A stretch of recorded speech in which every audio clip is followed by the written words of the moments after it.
신용사회로 나아갑니다. 신용사회란 사람들 간의 계약을 중심으로 이루어지는 사회입니다. 사실상 따져보면 우리가 살아가는 데 있어서 계약이 우리 사회의 근간을 이루고 있습니다. 예를 들어서 우리가 은행에 저금하는 것도 계약입니다. 예금자와 은행 간의 계약이 이루어지는 거죠. 예금자는 저금을 하게 되어지면 은행이 마땅히 그에 합당한 이자를 줄 것이라고 생각하고, 또한 만기가 되어지면 자기가 들었던 모든 예금을 찾을 것이라고 생각합니다. 그리고 은행은 예금에 대한 합당한 이자를 지불해야 되고, 예금자가 맡긴 그 예금을 만기 때까지 잘 보관해 주어야 합니다. 기업도 마찬가지입니다. 어느 사람이 회사에 입사할 때에 그 기업과의 계약이 이루어지는 거죠.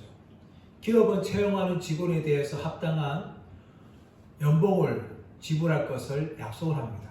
그리고 그 직원은 자기가 받는 그 연봉에 대해서 사인을 하고 그 회사에 취직을 하게 되는 거죠. 결혼도 마찬가지입니다. 결혼도 남자와 여자 사이, 신랑과 신부 사이에 계약을 이루어지는 겁니다.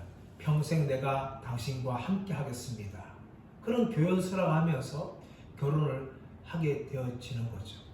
근데 이런 모든 계약들은 쌍무 계약입니다. 양 당사자 간에 서로에 대한 약속을 하고 그 약속을 신실하게 잘 지켜야 합니다. 근데 한편에서 그 약속을 깨뜨리게 되어지면 그 계약은 깨어지게 되어 있는 것입니다. 양쪽 다 그 약속을 잘 지켜야 되는 거죠. 만약에 은행이 예금자에 대한 합당한 이자를 지불하지 않는다면 그 예금자는 그 은행을 신뢰할 수 없고 돈을 찾을 겁니다. 반대로 예금자가 정기 예금을 들어놓고 마땅하게 매달마다 예금하지 않는다면 은행은 그 예금자를 신뢰할 수 없고 더 이상 이자를 지불할 수가 없는 겁니다. 기업도 마찬가지죠. 회사에 취직하는 직원이 회사를 위해서 충성스럽게 일하지 않고 회사의 기밀을 빼돌린다든지 아니면 불성실하게 일하면 그 회사는 그 직원에 대해서 연봉을 지급할 의무가 사라지는 겁니다. 반대로 회사가 직원에게 제대로 연봉을 지불하지 않는다면 그 직원은 회사를 신뢰할 수 없고 회사를 퇴사할 수밖에 없는 거죠. 결혼도 마찬가지 아닙니까? 신랑과 신부가 결혼 당시에 서로 했던 그 약속들을 잘 지키지 않고 남편이 아내 몰래 바람을 피운다든지 아내가 남편 몰래 바람을 피우고 불순종하게 되어지면 결혼은 더 이상 유지될 수가 없는 겁니다. 이런 측면에서 세상의 모든 계약들은 다 쌍무적인 계약입니다. 성경에는 많은 계약이 나옵니다. 이런 계약을 우리가 언약이라고 부르죠. 오늘 본문의 말씀도 언약의 한 종류입니다. 하나님께서 홍수로 심판하신 후에 더 이상 홍수로 심판하지 않겠다라는 약속을 합니다. 이 약속은 인간들 간에 있었던 그 쌍무적인 계약이 아니라 하나님의 일방적인 약속입니다. 하나님이 노아와 그 가족들과 짐승들에게 한 약속이며 그 약속을 지키겠다고 말씀하십니다. 이 약속을 바로 우리가 노아 언약 또는 무지개 언약이라고 부릅니다. 1절 말씀 보겠습니다. 1절 말씀 시작. 하나님이 노아와 그 아들들에게 복을 주시며 그들에게 이르시되 생육하고 번성하여 땅에 충만하라. 1절 말씀 보시면 하나님이 노아와 그 아들들에게 복을 주시며 그들에게 이르시되 생육하고 번성하여 땅에 충만하라. 여러분 이 내용을 우리가 어디서 보았습니까? 창세기 1장에서 보았어요. 하나님께서 인간을 남자와 여자로 창조하신 후에 그들에게 복을 주셨고 그리고 생육하고 번성하여 땅에 충만하라. 그 약속을 인간의 최초의 조상이었던 아담에게 하셨습니다.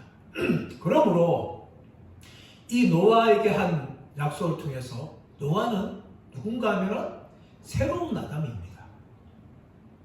홍수를 말미암아 모든 인간들이 다 전멸했어요. 전멸하신 후에 하나님이 노아와 그 가족을 통하여서 새롭게 세상을 시작하는 것이죠. 그러므로 노아는 새로운 아담이었습니다. 이 새로운 아담인 노아에게 하나님께서 복을 주시고 생육하고 번성하고 땅에 충만하라 라고 하나님이 옛날에 아담에게 하셨던 그 약속을 다시금 홍수 심판 후에 노아에게 하시고 있는 겁니다. 이것은 무엇을 보여주고 있는가 하면 하나님은 우리 인간에게 복 주시기를 원하시는 분이라는 겁니다.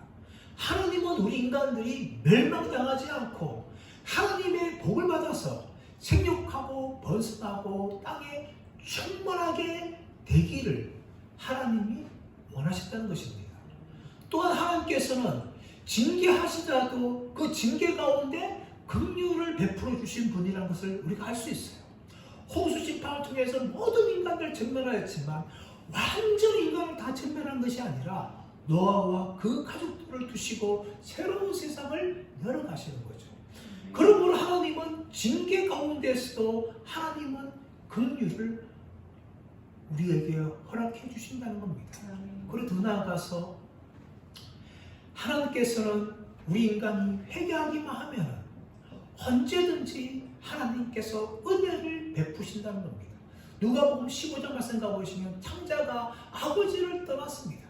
아버지의 제사를 가지고 먼 나라에 가서 허랑방에 다 살았어요.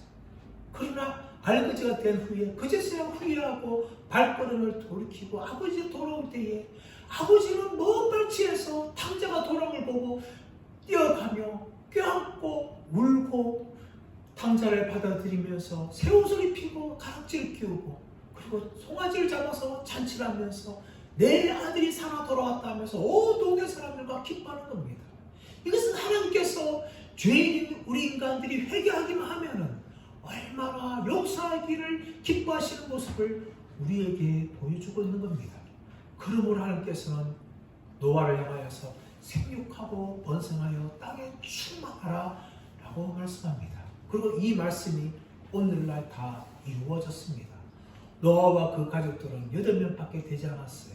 그러나 지금 인류의 인구는 65만 명이 넘습니다. 하나님의 말씀대로 다 이루어져서 생육하고 번성하고 땅에 충만한 일이 일어났다는 겁니다. 그런데 여러분, 하나님이 아담에게 말씀하실 때는 생육하고 번성하고 땅에 충만하라 까지만 있는 것이 아니라 땅을 다스리라, 땅을 정복하라 라까지 말씀하셨어요. 근데 하나님께서 새 아담인 노아에게 말씀하실 때는 뒤에 땅을 정복하라, 땅을 다스리라가 없고 생육하고 번성한 땅에 충만하라 라고까지만 말씀하셨어요. 왜 이렇게 하나님 말씀하셨을까요? 그것은 인간에게 주셨던 영적 권세를 아담이 범죄한 이유로 말미암아 잃어버렸기 때문이에요.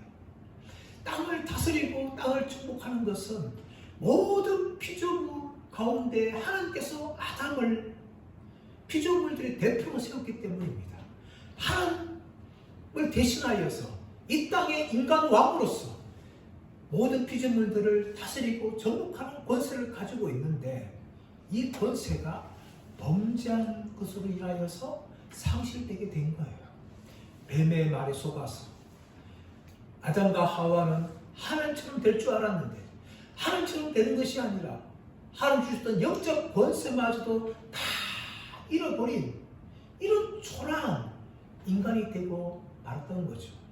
그래서 이제는 모든 피조물들이 인간의 지배와 인간의 다스림을 받지 않습니다. 반대로 오히려 인간을 공격하는 일이 발생하는 거죠. 그래서 하나님께서 한 가지 안전장치를 주셨는데, 자, 2절 말씀 볼까요? 이제 말씀 시작. 땅의 모든 짐승과 공중의 모든 새와 땅에 기는 모든 것과 바다의 모든 물고기가 너희를 두려워하며 너희를 무서워하리니 이것들은 너희의 손에 붙였습니다.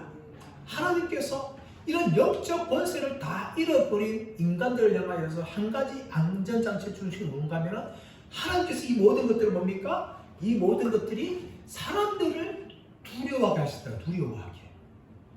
인간들에 대한 두려움을 주셔서 피조물들이 인간을 향하여서 반역하거나 인간을 함부로 해치는 일들을 하나님이 막아주시는 이 안전장치를 하나님이 허락하십니다. 그리고 뭡니까? 2절 하반절 말씀 보시면 이것들은 너희 손에 붙였습니다. 하나님이 그렇게 해 주시겠다는 보장을 하신다는 것을 말씀하는 겁니다. 그래서 여러분, 원래 인간과 동물들 관계는요, 인간이 동물을 공격하거나 침범하지 않으면 동물들은 먼저 인간을 공격하지 않습니다. 왜냐하면 하나님이 동물들로 하여금 인간에게 대한 두려움을 주셨어요. 그런데 문제는 뭡니까? 바로 인간들이 무분별하게 환경을 파괴하고 동물들의 서식지를 없애니까 동물들이 뭡니까? 오히려 인간을 공격하게 되는 거죠. 인간이 먼저 동물들 해치거나 공격하지 않으면 동물들은 공격하지 않습니다. 왜냐하면 하나님이 동물들에게 인간들의 무서움을 주셨고 하나님께서 붙여주시기 때문에 그렇지 않다는 거죠. 근데 여러분, 동물들보다 더 사랑하는 존재인 마귀는 그렇지 않습니다. 마귀는 어떤 존재입니까? 마귀는 할 수만 있으면 인간들을 넘어뜨리게 하고 인간들을 함께 지옥에 가려고 몸부림칩니다.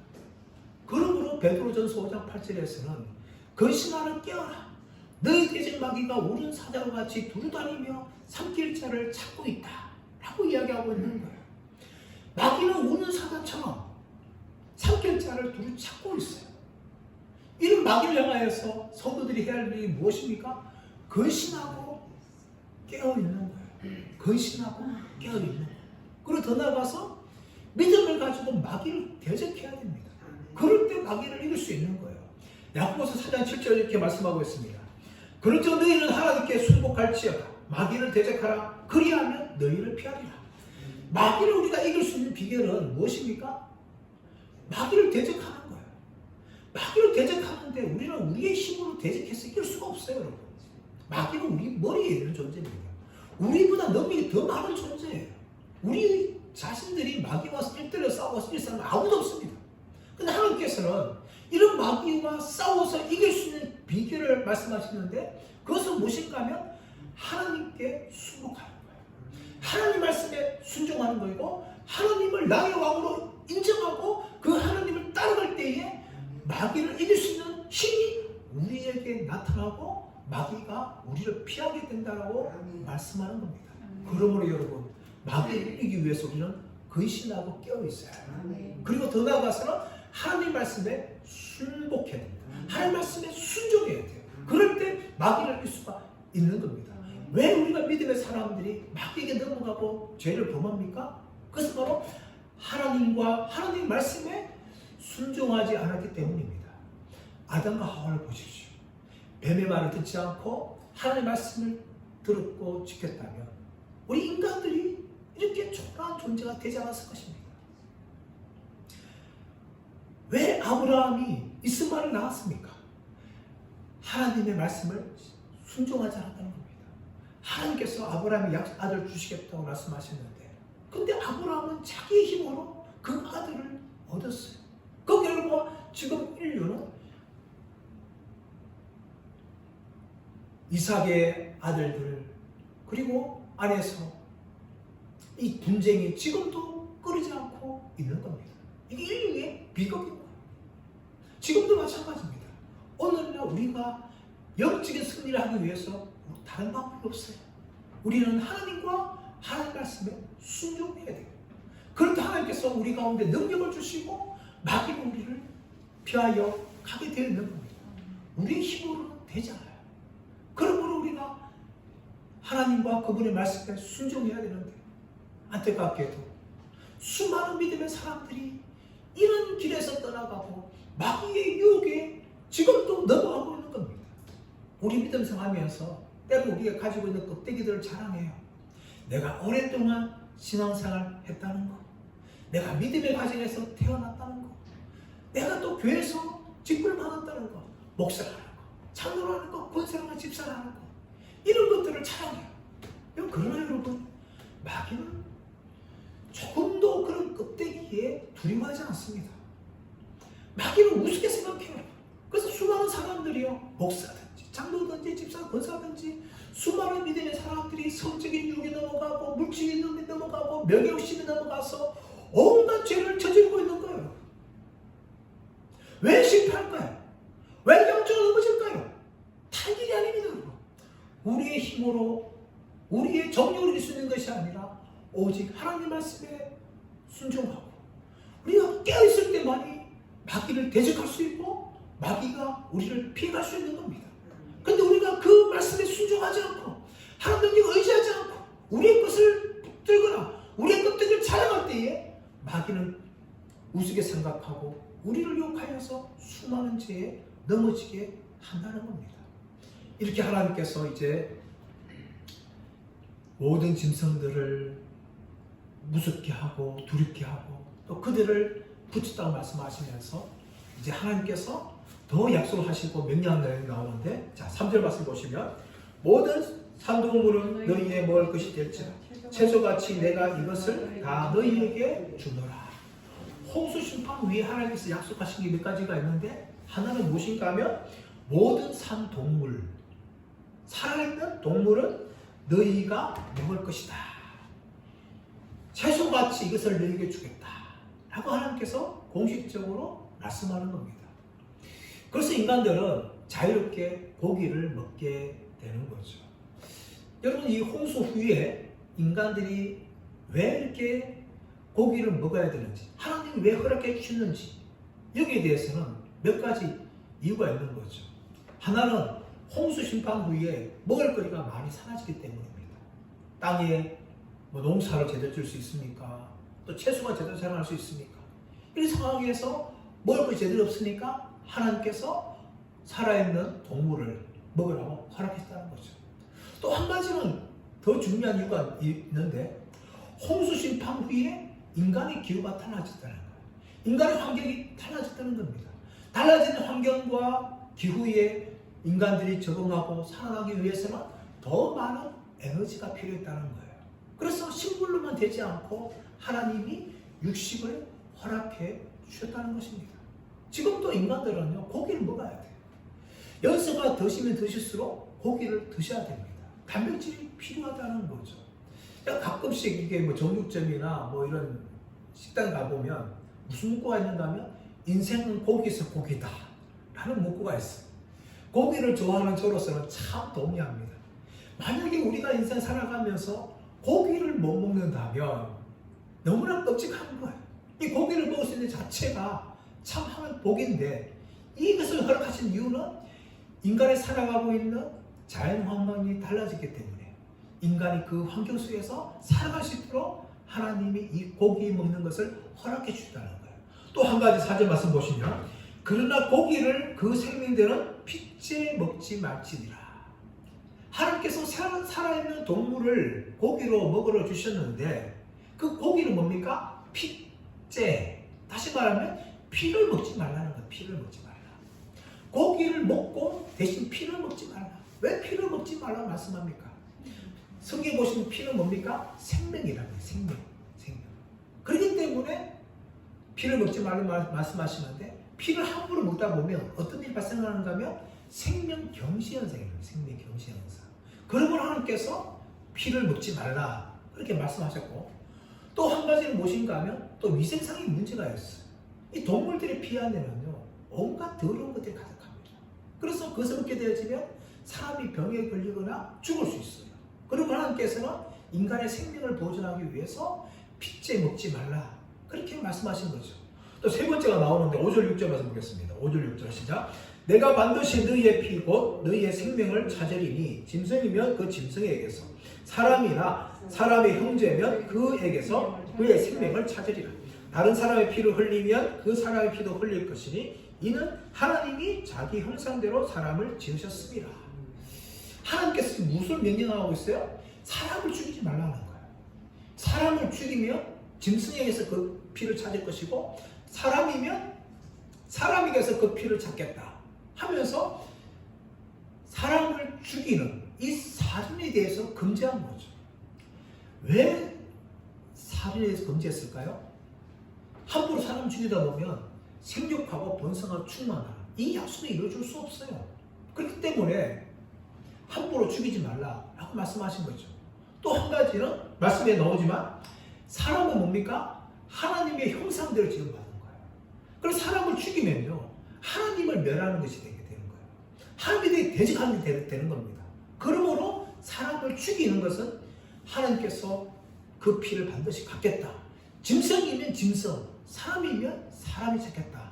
그렇게 말씀하시고 여기에서 인간의 사형제도가 간접적으로 나오게 된 거죠. 근데 여러분, 사람을 육체적으로 죽이는 것만 살인입니까? 아니죠. 예수님께서는 이 살인에 대해서 새롭게 정리합니다. 마태복음 5장 22절, 21절, 22절 말씀 보시면 무엇이 나옵니까? 옛사람이 말한 바 누구든지 사람을 살인하면 심판을 받게 된다고 말했지만 나는 너희에게 말하노니 누구든지 형제를 향하여서 노하는 자는 심판을 받게 되어지고 형제를 향하여 락하는 자는 공의에 잡게 되고 형제를 향하여 미는 자를 많은 자는 지옥으로 들어가게 될 것이다. 그렇게 말씀합니다. 이 말이 무슨 말이에요? 얼마든지 말로써 사람을 죽이게 된다는 거죠. 그것은 육체를 멸하는 것과 똑같은 죄라고 예수님이 말씀하는 겁니다. 그만큼 우리가 여러분 말이 중요합니다. 말은 사람들을 살리기도 하고 축복하기도 하고 또 하나님께 감사로 표현할 수 있는 것인데 근데 이 말 한마디 우리 속 말에 촌철살인 말 한마디로 사람을 죽일 수 있다. 그 한마디 때문에 사람을 죽일 수 있는 인생이 되는 거죠. 만약에 부모가 자식이 좀 못나가지고 자식을 바보라고 욕하고 또 나가 진짜 나가 죽어라 하면 그 말을 듣는 아이가 평생 그것이 가슴에 목이 닥쳐지고 그 인생이 망하게 되어지는 거죠. 그만큼 말이란 사람을 죽일 수 있는 거기 때문에 예수님께서는 노하거나 미련 자로 말하거나 바보라 말하는 것도 사람 똑같다. 그렇게 예수님이 말씀하시는 거죠. 이제 예수님이 더 나아가서는 하나님께서는 이제 노아와 그의 가족들과 언약을 체결합니다. 자, 우리 8절 말씀 시작. 하나님이 노아와 그와 함께한 아들들에게 말씀하여 이르시되 9절 내가 내 언약을 너희와 너희 후손과 10절 너희와 함께한 모든 생물 곧 너희와 함께한 새와 가축과 땅의 모든 생물을 세우리니 방주에서 나온 모든 것 곧 땅의 모든 짐승에게니라. 하나님께서 이제 언약을 맺으시는데 이 언약의 주체는 하나님이십니다. 하나님이 일방적으로 말씀하시는데 언약의 대상자가 누군가 하면 8절 말씀 보시면 노아와 함께한 그 아들들 9절 말씀 보시면 너희와 너희의 후손권 그리고 10절 말씀 보시면 사람뿐만 아니라 모든 생물이라고 말씀합니다. 그러니까 노아 언약의 대상은요 방주에서 살아남았던 모든 생물들을 포함합니다.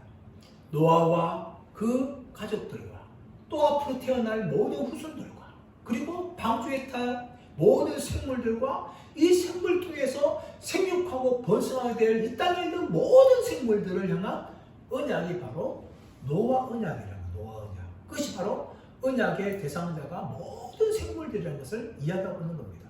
자, 11절 말씀 시작. 내가 너희와 언약을 세우리니 다시는 모든 생물을 홍수로 멸하지 아니할 것이라. 땅을 멸할 홍수가 다시 있지 아니하리라. 하나님께서 이 언약을 체결하면서 어떤 약속을 하십니까? 모든 생물을 홍수로 다시는 멸하지 아니할 것이다. 이것이 하나님의 약속이에요. 물론 이 땅에는요 국지적으로 지역적으로 많은 홍수가 내린다든지 태풍이 몰려와가지고 허리케인이 와가지고 막 많은 폭풍가 내리고 막 많은 피해가 생긴다 할지라도 그 모든 것들은요 노아와 언약과 상관없어요. 아담의 범죄 이후로 인간의 이 지구의 환경이 달라지기 때문에 생기는 그런 자연현상에 불과한 겁니다.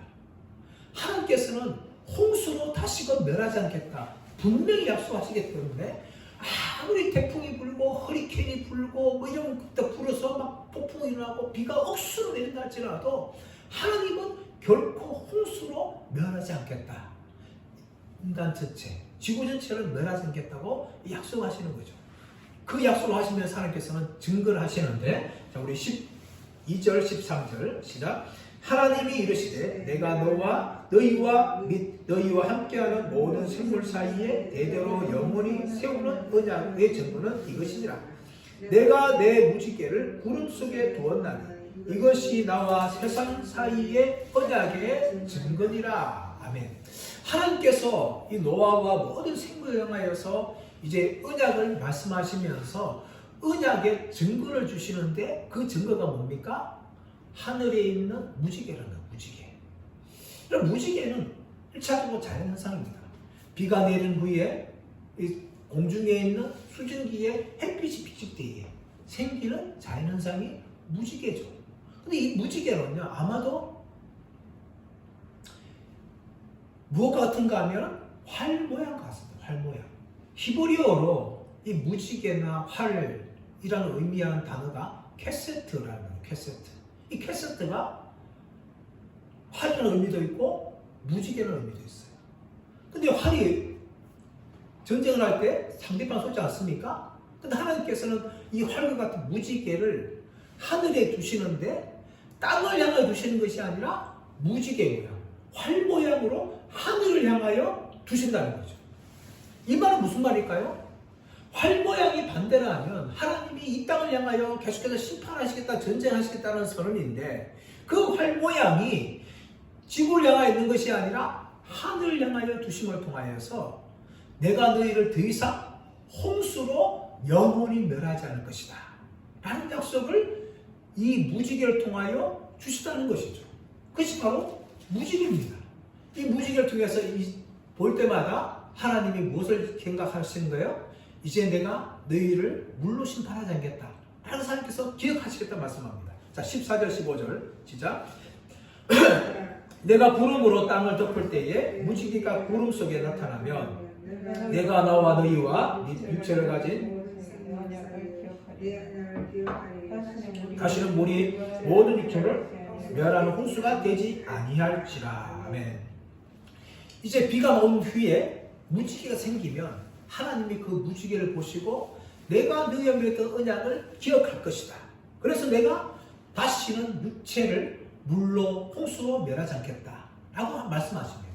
하나님이 기억하신다는 것은 무엇인가 잊어버려서 기억력이 부족해서 다시는 기억하신다는 의미가 아니라 마음속에 새겼다는 것을 의미하고, 그리고 더 이상 하나님께서 물로 홍수로 심판하지 않겠다는 강력한 말씀하시는 것이 바로 내가 그것을 보고 기억하겠다라는 의미입니다. 그래서 여러분, 더 이상 지구는요 홍수로 노아 시대처럼 심판당하지 않습니다. 그런 심판은 이제 더 이상 없어요. 아무리 홍수가 나고 뭐 지역적으로 홍수가 나고 태풍이 몰려온다 할지라도 노아 시대와 같은 그런 전 세계적인 홍수는 더 이상 지구 위에 일어나지 않습니다. 왜 그렇습니까? 하나님이 이미 약속하셨기 때문에. 하나님이 약속하셨기 때문에 하나님이 지키시는 거죠. 하나님이 끝까지 기억하십니다. 언제까지 여러분? 마지막 심판 때까지. 이 홍수 심판이 없다는 것은 마지막 심판 전까지 없다는 거예요. 근데 여러분, 우리가 살고 있는 이 세상은요 하나님의 심판을 받는 최종적인 하나님의 날이 있습니다. 성경 그것을 우리에게 말씀하고 있어요. 베드로후서 3장 12절 말씀 보시면 하나님이 날이 임하기를 바라보고 간절히 사모하라. 그 날에 하늘이 불에 타서 풀어지고 물질이 뜨거운 불에 녹아지려니와 라고 말하는 겁니다. 하나님의 날이 있습니다. 그 날이 언제입니까? 물로 심판하는 것이 아니라 이제는 온 세계가 하나님의 부심판이 받는 거예요.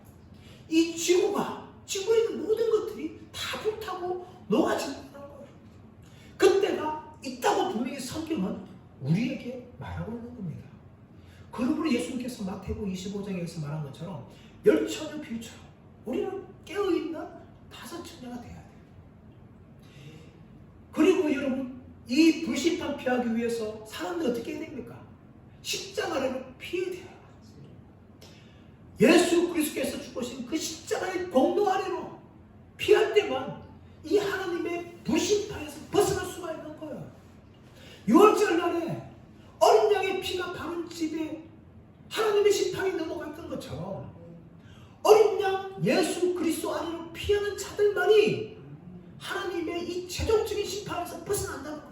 다른 길이 없는 거예요, 여러분.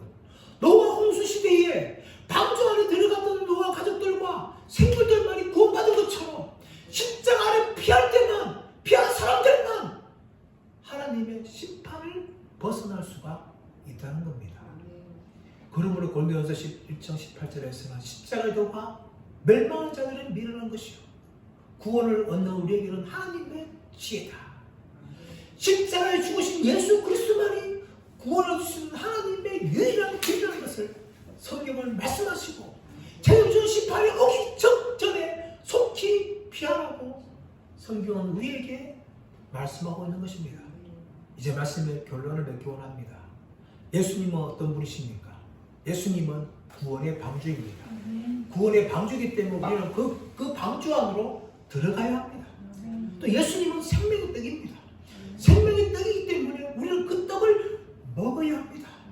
또 예수님은 어린 양의 피입니다. 출애굽기 12장에 발라졌던 그 어린 양의 피가 바로 예수의 피입니다. 그 피를 발라야 됩니다. 믿는 자들만이 바를 수 있고 믿는 자들만이 먹을 수 있고 믿는 자들만이 구원의 방주에 들어갈 수가 있는 것입니다. 저와 여러분 이 믿음을 끝까지 지키기를 원합니다. 우리의 믿음이 진짜인지 확인하기 원합니다. 내 믿음이 정말 마지막 심판 때에 하나님의 심판을 피하고 구원받을 수 있는 믿음인지를 우리는 날마다 점검하고 또 점검해야 됩니다. 그리고 그 심판이 오기까지 우리는 깨어있는 삶을 살아가야 됩니다. 잠자는 것이 아니라 지혜로운 다섯 처녀가 되어서 예수님 오실 때에 하나님이 이 땅을 심판하는 걸 우리가 생각하면서 두려워하며 끝까지 믿음을 지켜나가는 저와 여러분 모두가 되시기를 예수님의 이름으로 축원합니다.